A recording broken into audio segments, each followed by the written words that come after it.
This is a guide on how to recover deleted messages on Messenger in 2026. So here's how you can recover your messages. First, open your Messenger application and go to the archived chats and make sure that the messages were not just archived. If they are not archived, you can tap on the menu icon if you're using the Messenger on your mobile device.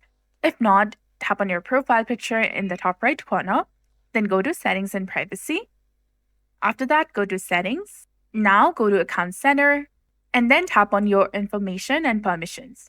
Here you need to go ahead and tap on the option of Export your information first. Then tap on Create Export.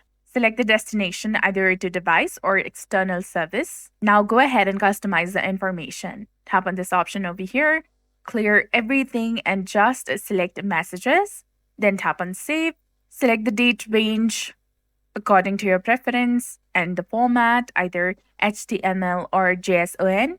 Once you're done selecting that, go to the media quality, select either higher, medium, or lower, then tap on Start Export. This will download to your device, usually in your Files app. The downloaded data may include Messenger, messages, Messenger message data, and chats that you thought were deleted. So that's it for this video. I hope you found this helpful. If you did, please like, share, and subscribe. Thanks for watching. We'll see you again in the next one.